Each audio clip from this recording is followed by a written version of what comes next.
Hello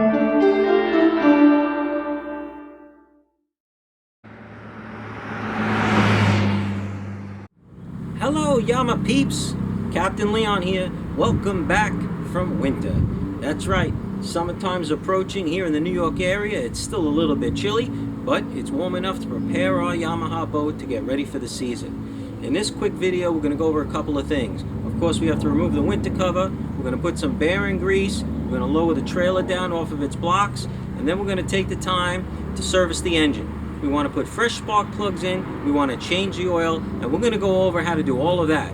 And then you should be good to go, enjoying a wonderful and safe boating season. So stand by. I have to get out of these clothes. First things first. All right, now let's get her done. All right, so we're going to start over here at the wheel. We want to check our tire pressure. I will say, tire pressure is very important, particularly when you're dealing with the trailers that come supplied with some of these boats. They're kind of on the bare minimum. You really want maximum inflation to support the weight of the boat. Next, what we want to do after checking the tire pressure is we want to go ahead and we want to check our bearing buddies. Always want to make sure we keep these fully full of grease, okay, and that keeps out water. And if you're boating salt water, this is particularly important. This will pretty much take care of the maintenance on our wheels. If you really want to go overboard, you can remove your lug nuts, remove the wheels, make sure everything's loose, so if you did get stuck on the road, you know you're not going to have a problem taking it apart. I usually just spray them up a little bit and make sure that they're not covered in any rust or corrosion. Alright, next step. Okay, we want to bring in a jack. And we're going to go ahead and we're going to pump up this trailer, and we're going to remove the cinder blocks as well as the wood that we have supporting this trailer. The whole idea behind this is these tires are not great tires. They are not radial tires. These bias ply tires get flat spots real easy. Sometimes you may notice, even if you haven't used the boat for a week, when you start pulling away to head to the boat ramp, you'll feel a little bit of vibration. You could see it in the fenders when you look in the side view mirrors of your tow vehicle. And that's because you got a little flat spot. Once a tire wears and you know, develops a little bit of a heat, you know, from rolling down the road with some roll resistance, then those flat spots have a tendency to come out. But sitting all winter long on a hard surface, not good. We want to go ahead and we want to keep them off the ground, and that's the purpose of the cinder block and the wood. So this is an easy fix. Okay, over here at our jet drive, we want to make sure that we lubricate our teleflex cable here that controls our steering. I found mine to be pretty stiff at the end of this winter. So I'm going to go ahead and clean this all up, get the grease off, and then put some fresh grease on there. Okay, and the same goes with our control here for our forward and reverse, our bucket control. Our thrust vector is in great shape. They show absolutely no signs of wear, you know, after an arduous winter here in New York. Now, don't forget, over here on the side of the boat, we have our foam plugs here, okay? We have a foam plug which is for our bilge, alright? And then we have another little foam plug that we have in here, which is our flow indicator, so that we know water's flowing through the engine okay. The purpose of the foam plugs is, well, some of you guys a little bit further south of the Northeast scared the living bejesus out of me about these dirt dauber devil, I don't know what you call them, but some creatures that go into these holes and they kind of like fill them up with mud. Well, in case any of them hijacked their way up here in a suitcase while you guys were visiting, I decided to just take precautions and go ahead and put the plugs in here for the winter, just to make sure that we didn't have any critters living in there. So don't forget to take those out, very important, as we ready the boat for the summer season.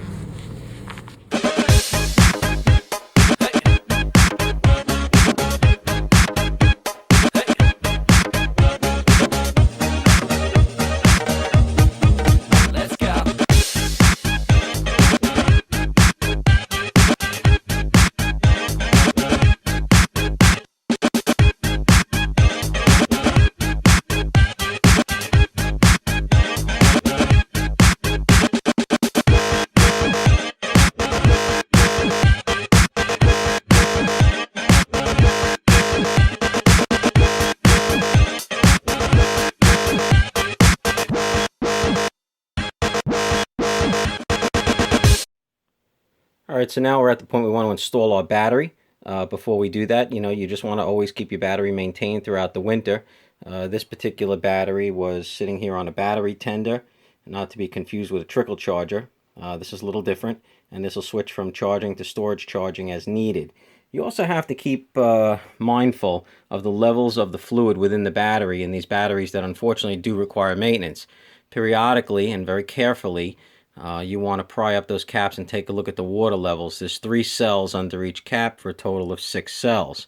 There's a fill line. It's right to the bottom edge of the plastic where it starts to rise to the top of the battery.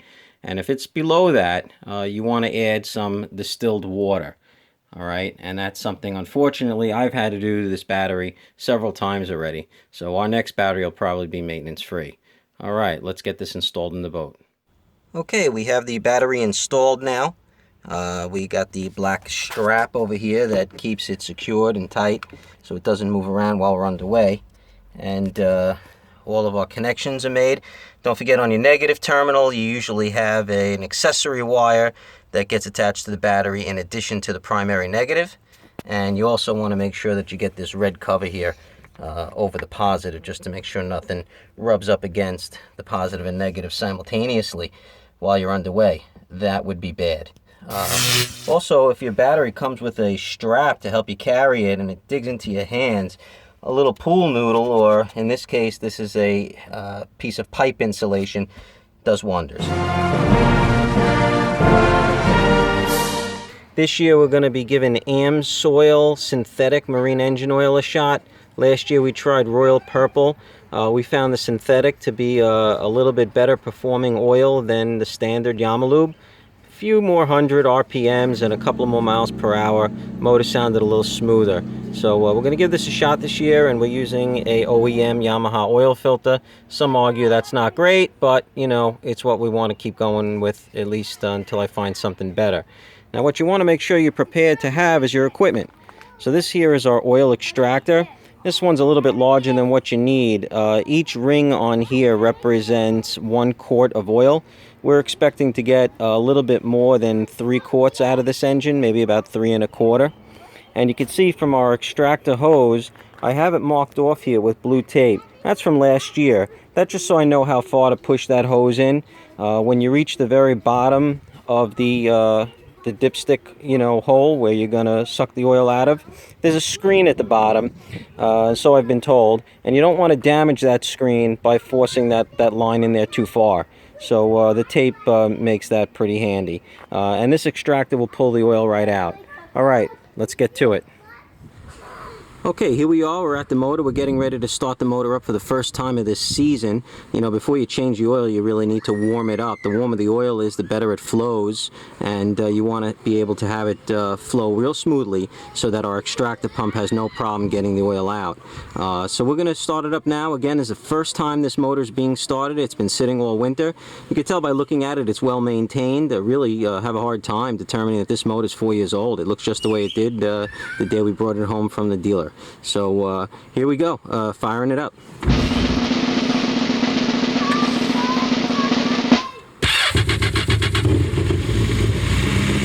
It is alive! It is alive!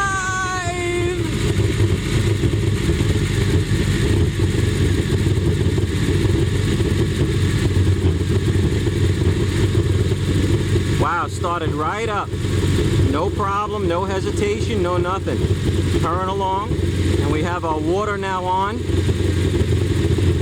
And we're just going to let it run for a while.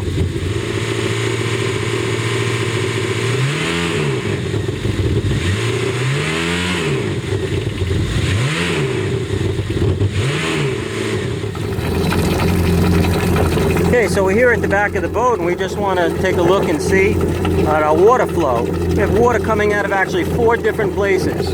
We have, of course, the water coming out the side of the boat that most of us are familiar with, and lets us know that water is flowing through the engine. We have residual water backflowing coming out through the jet pump. That's always going to be cold. We also have water coming out through the exhaust box, and that's here on the left side. That's water mixed with exhaust, okay, and that's going to cool off the exhaust system. But what we want to look at to know if the engine's warm or not is up here in the top corner.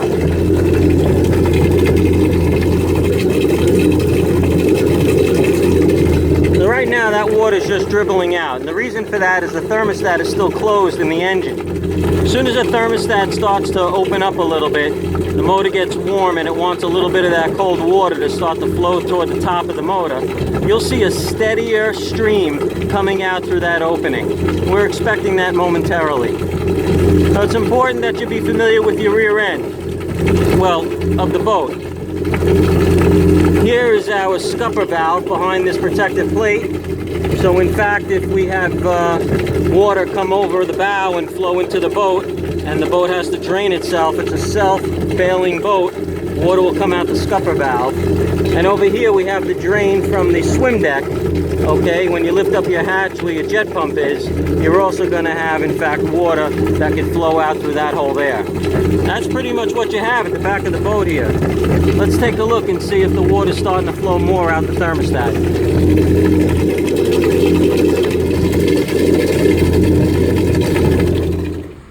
Okay, so we're really happy with the way this motor started right up, and we let it warm up pretty good. We made sure the thermostat was open. We went ahead and goosed it a few times, and now that the oil's good and warm and it'll flow nice, we're ready to pull the oil out.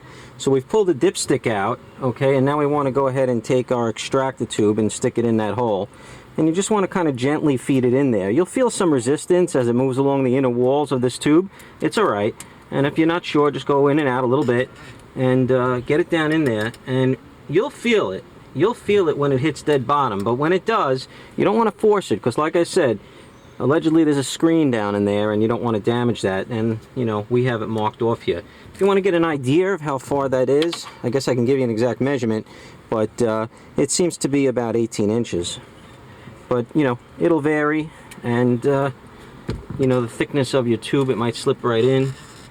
But when you feel that resistance, when it's dead bottom, you'll know it.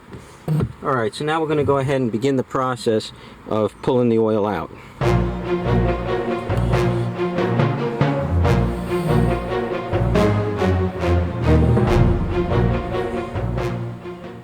And you can see just with one pump, the oil's starting to come up. Okay, just one little pump on my extractor, and the oil's starting to rise.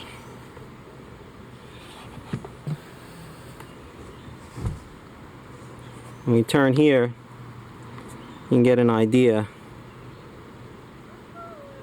You'll see the oil flowing in. There it goes. Okay, and now we're going to begin the process of filling up this extractor. What's nice with this particular unit is it's, once you get it primed and you get it going, she'll fill up on its own. I'm just going to give it another pump just to keep the flow going. A few pumps is all it needs, and you can see the oil starting to fill up right now, right down here. Remember, each ring represents a quart.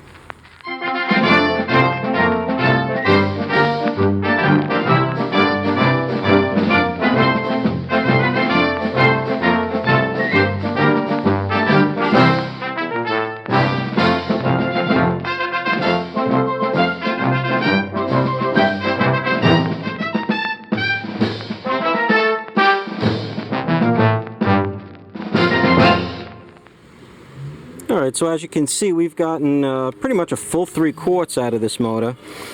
I think earlier I mentioned we'll get like 3 1/4 quarts out of this motor. We haven't taken the oil filter off yet, and we're going to lose a little bit more oil there. But there'll always be some residual oil left in the engine. You're never going to get it all out, which is fine. Okay, so we've gone ahead and we're loosening the filter here. We already got it loose, as you can see. And we're about to take the filter off, but you'll notice we have some towels underneath, and the towels actually go underneath the actual crankcase. You know, the reason for that is when you take this filter off, a lot of oil is going to drip down. You don't want to get it into your bilge area of the boat and mess it all up. So put some towels under there. You know, when the filter unscrews all the way, just tilt it up quickly so you don't have any oil run out, and you know, then you're all set to go. Let me see if we could actually do it here while we're on the camera.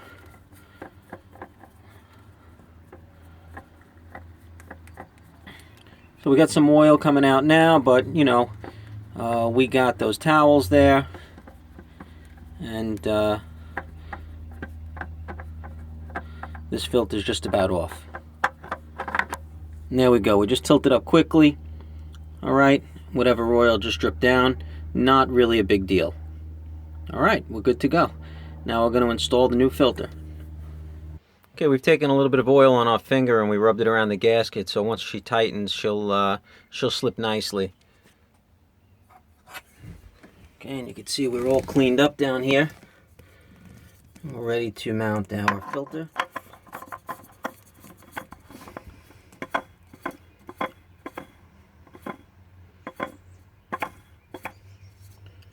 Once she makes contact, you really don't need to go too much more.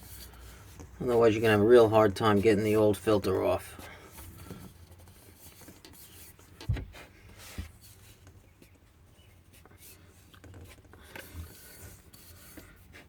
Alright, and that takes care of our oil filter.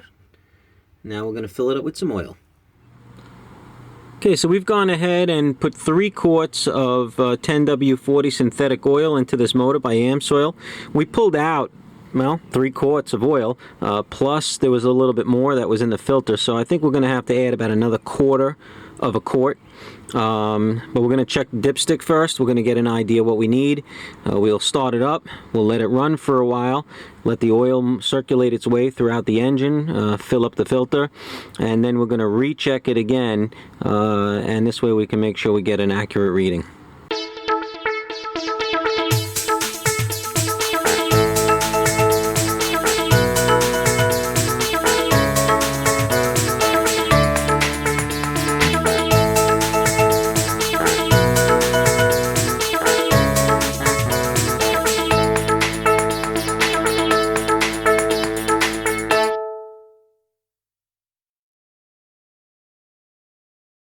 So, question is, now that the oil is changed, what are we going to do about the spark plugs?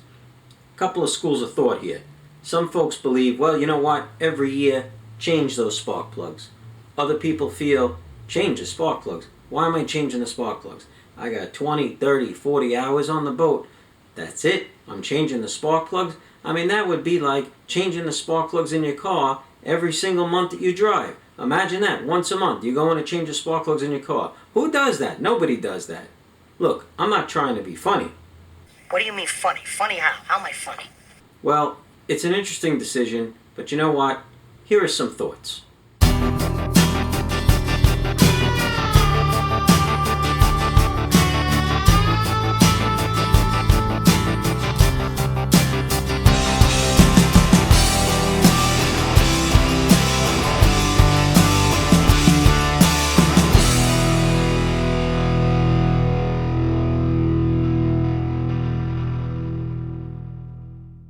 So when you consider this, my opinion, let's change the spark plugs.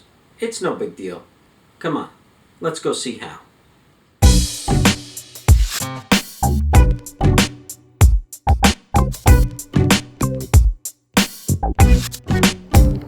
In the words of Tony Montana, say hello to my little friend! Alright, and now as far as the tools we're going to need to change the spark plugs, if you want to get a pen and paper, it'll save you a few trips out to the shed, wherever you keep your tools. It's really just a couple of tools. It's all you're going to need. You're going to need a screwdriver.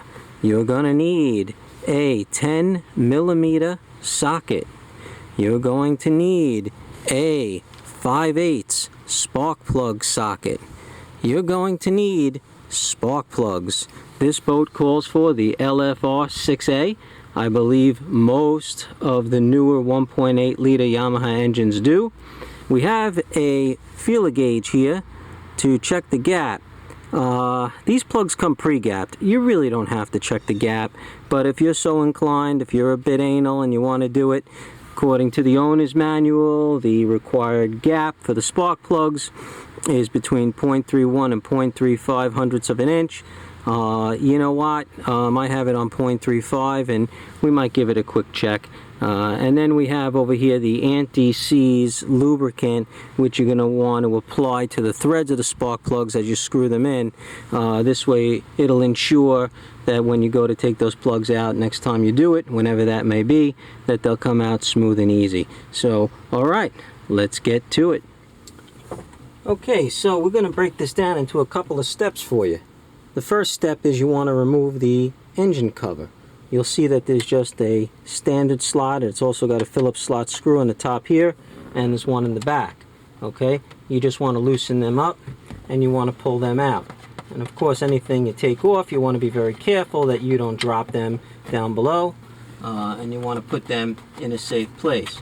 And once you get those out, and they come out pretty easy, okay, and we'll just put them to the side, you just want to carefully lift the cover straight off. You don't want to twist it left, right, front, back, just straight off. There's these plastic tabs here, and you know, I don't know if you can see those, but they could break if you're not careful. So, alright, so you just want to take the engine cover off, and now what you got is the top of the engine, and as you can see, you have the 4 coil packs, as well as you have the electrical connections, and this is where the spark plugs are. So the next step is to loosen your coil packs. Alright, you're going to do that with your 10mm wrench.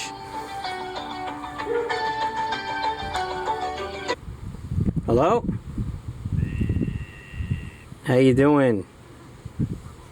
Alright, it's great. Could I, do you think I could call you back? I was just in the middle of, Oh dear, delays, nothing but delays. Alright, so now we're ready to remove our coil packs. So, first thing we want to do is we want to remove the electrical connection. There's just a little tab here, you push down it, slide back, boom, it's off. Terribly difficult? No, it's not. Keep in mind, you're paying your Marine big bucks to do this stuff. Alright, so now you want to remove the screws that hold the coil pack in. For that, you're going to need your 10mm socket. Alright, and you're going to loosen these, and I've already pre-loosened them. And that's going to go ahead and loosen the 10mm bolts that hold the coil pack in place. Small bolts, be careful with them. You don't want to lose them. Set them aside. You don't want to drop them down into your engine compartment. Now for the removal of the coil pack. Just give it a little wiggle and pop it off the top of the plug. You can see that's where the top of the plug fits in, and it gets this connection. So you kind of have to wedge it off there because it makes a nice tight seal. Alright, now we are ready to remove the plug. Now anytime you're working on an engine and you have an exposed opening like that, you got to be super careful nothing gets dropped in there. So when you go to take your spark plug wrench, alright, you want to make sure that there's nothing, no debris or anything like that that's going to impede the removal of the plug. So you want to take your socket, your spark plug socket, and you want to fit it on top of the plug, get a good grip. You want to put your ratchet on there, okay, and you want to loosen that plug right up. And once you break it, you'll be able to easily just remove it simply with the extension. And just like that, voila, out comes your spark plug, in perfect condition and in no need to be changed. Alright, so we're ready to install new plugs. We have our anti-seize lubricant, and all we want to do is just put a little bit of that on the threads here, okay? We don't need to get too crazy, but we just want to make sure we get it all around. And what that'll do is, just like I said earlier, you know, that'll keep this thing from seizing up when you go to remove the plugs, whenever that may be. We've never had a problem taking the plugs out, but you know, incidentally, that is another reason why some of the guys say that it's a good idea, you know, to remove the plugs frequently, is because you want to be able to ensure that they come out without a problem. So, you know, who knows? We'll take it from there. Okay, so this plug has got a nice coating on it of the anti-seize lubricant, and now we want to take this plug and we want to insert it into the spark plug socket. We want to get it just right, and there she goes, and she's all set. And now we're ready to seat the plug. So we're just going to carefully lower the plug down into the hole and make sure that we find the threads, turn it until we hit a stop point. And there's a compression washer on these plugs, so what we're going to want to do is once it's tight, and this one's tight right now, is at that point we want to get our ratchet and we want to tighten it down, compress that a little bit, and we should be good to go. So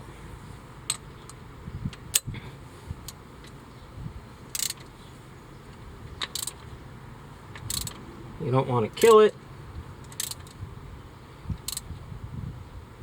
And I'll post the exact torque setting for you here at the bottom of the video.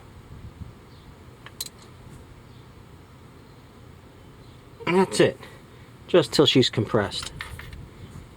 Our next step would be to reinstall our coil pack. Get it firmly seated over the plug. It's in. And we want to go ahead and put our screws back in.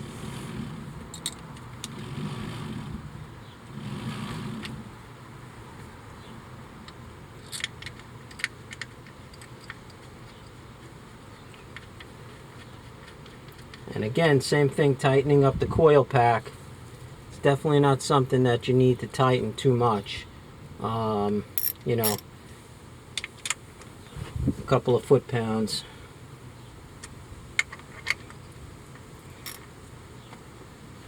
Just snug it up a little bit. You're good to go. Reinstall your electrical connection. And that cylinder is all set with a brand new plug. Repeat the process for your other 3 cylinders, and that will be the entirety of all that's involved in changing the spark plugs on a Yamaha engine such as this. Okay, so we are ready to put our engine cover back on. Our plugs are changed, our oil's changed. There's not a whole lot more you need to do to this boat to ready it for the summer, although there is that one thing: the mystery of the bearing grease housing. Well, let me show you what the bearing grease housing is. Back here, at the very back of the engine, is your intermediate bearing. And this is the bearing where the shaft leaves the back of the engine, okay? And it goes into a coupling unit here. And then from the coupling unit, the shaft continues into the intermediate bearing, and that's actually a separation there between the seawater and the inside of the boat. There is a nipple fitting, as you can see there on the top right in black, and according to Yamaha, after your first 10 hours of use, there should be several pumps of grease put in there, and then each year thereafter a few more pumps of grease. They're not very specific in how much. They do give you an amount of grease in the way of ounces. Hard to determine how many ounces of grease you're pumping out of your grease gun. And some marinas say don't put any grease and just leave it alone. I like to add a little bit each year. I don't like to add too much, but be careful. You don't want to use a high-powered grease gun and damage the seals. So I'm going to add a little grease right now. You do as you wish, but this is really the only other part of the engine that would need any servicing. Well, that's pretty much a wrap. That covers most of the things that you would want to do to ready your Yamaha boat for the summer season. I'm sure that there are other things you could think of, and each person does what they can. But most of all, keep in mind, most of the things we went over in this video are things you can handle yourself. So give yourself a little credit and give it a shot. Alright, wishing you all a healthy and happy and safe boating season. This is Captain Leon, signing off.